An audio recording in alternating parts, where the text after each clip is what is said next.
एक अजीब सूबा है, अजीब सूबा है। यहाँ सिर्फ पंजाबी नहीं रहते, पंजाबी नहीं रहते। ਝੂਠੀ ਦਾਨਸ਼ਵਰੀ ਦੇ ਮਰੀਜ਼ ਹਰੂਨ ਰਸ਼ੀਦ ਉਰਫ ਉਸਤਾਦ ਕੁੱਪੀ ਹੋਰਾਂ ਦਾ ਕਹਿਣਾ ਹੈ ਕਿ ਪੰਜਾਬ ਅੰਦਰ ਪੰਜਾਬੀਆਂ ਦੀ ਤਾਦਾਦ ਹੈ ਹੀ ਕਿੰਨੀ। पंजाब एक अजीब सूबा है, यहाँ सिर्फ पंजाबी नहीं रहते और ये पंजाबी बन के सोचते नहीं है। पंजाब में पंजाबी रहते ही कितने हैं। सराइकी बेल्ट है, पोठोहारी है, बेशुमार बलोच हैं, वो यहाँ रहते हैं। महाजरीन की यहाँ बहुत बड़ी तादाद है। ਆਪਣੇ ਟੀਵੀ ਪ੍ਰੋਗਰਾਮ ਵਿੱਚ ਉਹਨਾਂ ਇਹ ਜ਼ਾਹਿਰ ਕਰਨ ਲਈ ਪੂਰਾ ਢਿੱਲ ਲਾਇਆ ਕਿ ਜਿਵੇਂ ਪੰਜਾਬੀ ਬੋਲਣ ਵਾਲੇ ਇੱਕ ਨਿੱਕੀ ਅਕਲੀਅਤ ਨੇ ਜਿਹੜੇ ਕੋਈ ਹਸੀਅਤ ਹੀ ਨਹੀਂ ਰੱਖਦੇ। यहाँ सिर्फ पंजाबी नहीं रहते, पंजाब में पंजाबी रहते ही कितने हैं।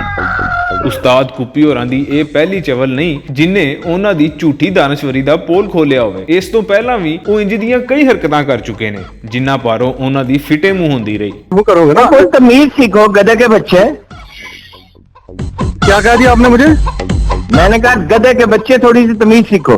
वैसे ना शर्म आनी चाहिए इस तरह का पढ़े लिखे बंदे को इस तरह की बात अभी मैं बताता हूं। करने जाओ। ਸ਼ਰਾਬ ਦੇ ਨਸ਼ੇ ਵਿੱਚ ਟੁੰਨ ਹੋ ਕੇ ਪੰਜਾਬ ਤੇ ਪੰਜਾਬੀਆਂ ਦੇ ਖਿਲਾਫ ਬੋਲਣ ਵਾਲੇ ਇਸ ਨਮੂਨੇ ਨੂੰ ਕੋਈ ਵੀ ਸੰਜੀਦਾ ਨਹੀਂ ਲੈਂਦਾ। ਇਹੋ ਹੀ ਵਜ੍ਹਾ ਹੈ ਕਿ ਉਹ ਹਰ ਦੂਜੇ ਚੌਥੇ ਦਿਹਾੜੇ ਅਜਿਹੀ ਚਵਲ ਮਾਰ ਕੇ ਲੋਕਾਈ ਦੀ ਤਵੱਜਾ ਆਪਣੇ ਵੱਲ ਕਰਨ ਦੀ ਕੋਸ਼ਿਸ਼ ਕਰਦਾ ਹੈ। ਹਰੂਨ ਰਸ਼ੀਦ ਸਾਹਿਬ ਉਮਰ ਦੇ ਇਸ ਹਿੱਸੇ ਹੀ ਨੇ ਜਦੋਂ ਅਕਲ ਜਵਾਬ ਦੇ ਜਾਂਦੀ ਹੈ। 40% ਉਹਨਾਂ ਦੇ ਖਿਆਲ 'ਚ ਸਰਾਇਕੀ ਨੇ। ਇਹਨਾਂ ਨੂੰ ਪਤਾ ਹੋਣਾ ਚਾਹੀਦਾ ਕਿ ਜਿਹੜੇ ਪਿਛਲੇ ਹੈ ਸਨ ਆਦਮਸ਼ੁਮਾਰੀ ਹੋਈ ਸੀ, ਮਰਦਮਸ਼ੁਮਾਰੀ ਜਿਹਨੂੰ ਕਹਿੰਦੇ ਆ, ਉਹਦੇ 'ਚ ਪੂਰੀ ਮੁਲਕੀ ਪਾਕਿਸਤਾਨ ਦੀ ਕੁੱਲ ਆਬਾਦੀ ਦੇ 14% ਲੋਕਾਂ 9% ਲੋਕਾਂ ਨੇ ਕਲੇਮ ਕੀਤਾ ਸੀ ਸਰਾਇਕੀ, ਅਤੇ ਪੰਜਾਬ ਦੀ ਆਬਾਦੀ ਦਾ 14% ਸਰਾਇਕੀ ਸੀ। ਉਹਨਾਂ ਨੇ 40 ਬਣਾ ਦਿੱਤਾ, ਯਾਨੀ 2 ਦੀ ਬਜਾਏ 3 ਨਾਲ ਜ਼ਰਬ ਦੇ ਦਿੱਤੀ ਹੈ। ਦੂਸਰਾ ਪਠਾਨ ਯਕੀਨਨ ਆ ਰਹੇ ਨੇ, ਪਠਾਨਾਂ ਨੂੰ ਅਸੀਂ ਇੱਥੇ ਮੁਸਤਕਿਲ ਜਾਇਦਾਦਾਂ ਦੇ ਦਿੱਤੀਆਂ ਨੇ, ਮੁਸਤਕਿਲ ਉਹਨਾਂ ਨੂੰ ਇੱਥੇ ਦਾ ਰਾਇਸ਼ੀ ਤਸਲੀਮ ਕਰ ਲਿਆ।